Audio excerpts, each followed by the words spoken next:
During the spring semester 2010, graduate students registered in History 409, Historic Preservation, at Tarleton State University undertook a historic site survey of selected areas and of specific additional structures in the city of Glen, Texas. As you're already aware, the effort by the students was covered by an agreement negotiated between the city of Glen and Tarleton State University. Within about a month, you, the City Council, will receive the actual survey and a formal written report of the students' findings, including their recommendations for long-term historic preservation in the city. In the meantime, before the students leave at the end of their spring semester, I'd like to share some of the interesting aspects of what this historic site survey has shown in reflecting how people in Glen have worked, played, and conducted business through the decades. On conclusion, I'd like to invite you to ask the students any questions that you may have about the efforts that they've undertaken on your behalf. Somerville County was never richly endowed with fertile fields or major transportation arteries. The soil in the county, in fact, is known for its rocky composition and typically poor soils of the Grand Prairie and the Western Cross timbers. Somerville County never boasted the rich crops like those raised on the Blackland Prairie. Railroads bypassed its seat of government in laying steel rails across the state, in part because topography made it expensive to grade the near-level road beds required for efficient operation of steam locomotives. The commercial buildings comprising the historic business district of Glen, just outside these windows, mirror the fact that this was the seat of a comparatively poor county. Many of the stores fronting on the courthouse square, the center of business and commerce, for decades occupied board and batten buildings that completely lacked the strength of wooden frames. The majority of even the masonry buildings were single-story structures, whereas those fronting on the courthouse squares of more affluent adjoining counties, like Johnson, Erath, and Hood, were lined with mostly 2- and 3-story buildings. The typical short, squat commercial buildings of Glen bespeak its legacy of past years as a somewhat isolated economic backwater. Because present-day prosperity didn't come to most Glen residents until after World War II, many of the historic residences that have disappeared elsewhere have survived here. There was little reason to tear them down to be replaced because comparatively few people could afford to do so. This situation mirrors that of Galveston, which also boasts today of street after street filled with 19th and early 20th century homes. After the completion of the Houston Ship Channel in 1914, Galveston also became an economic backwater.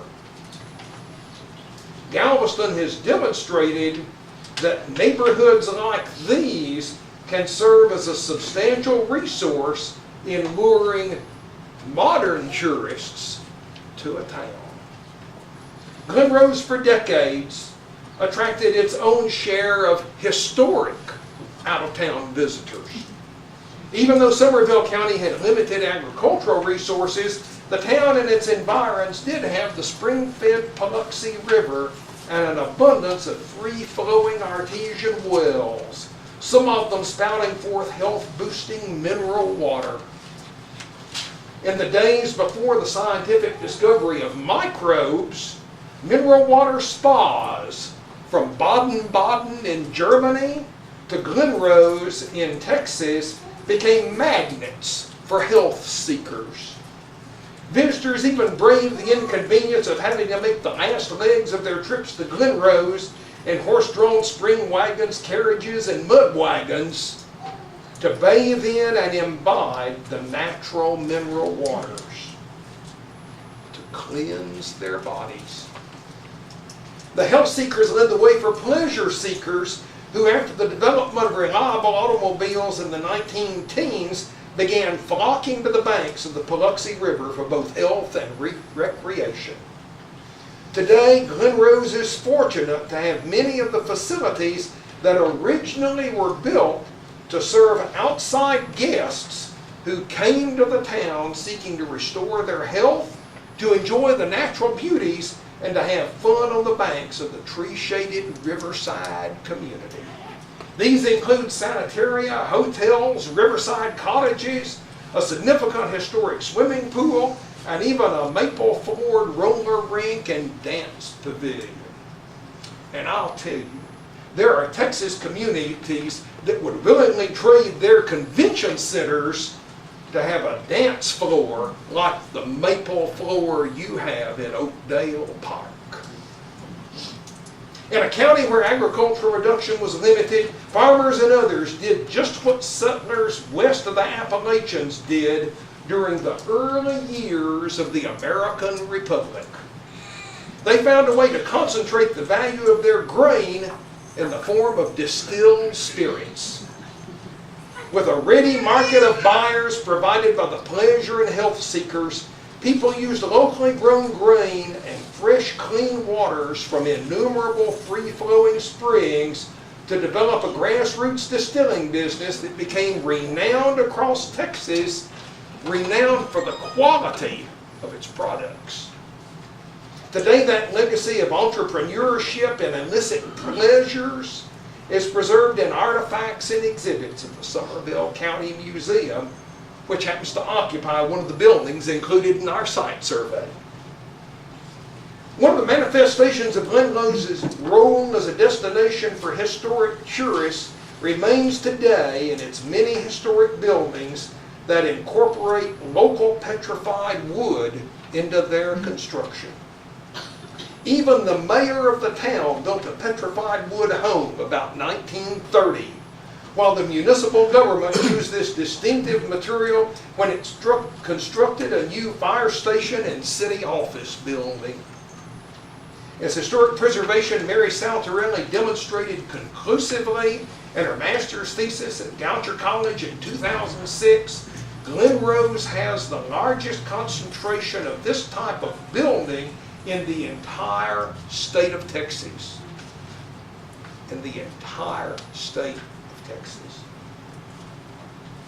Properly promoted, these petrified wood structures in themselves have potential to attract thousands of out-of-town guests annually. In preparing their survey of historic resources, the students from Tarleton State University have laid the foundation for the people of Glen Rose to plan how they can best preserve their legacy of the past to serve its citizens both today and in the future.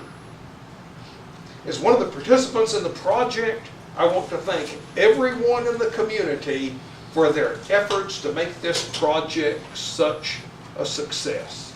And if any of you members of the council or the mayor have any questions for the students, they are right here to respond to those queries. Thank you for this opportunity to collaborate. We appreciate that.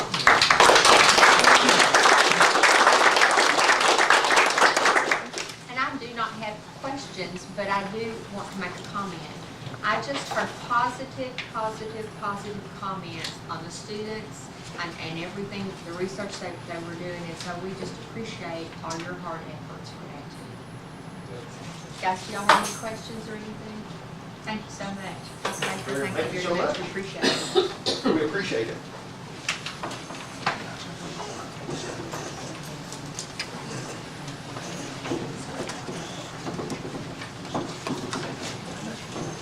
Now, I could say, and so I assume that means they all get A's, correct? They have all really worked hard on your behalf. Yes, they have, and we appreciate it.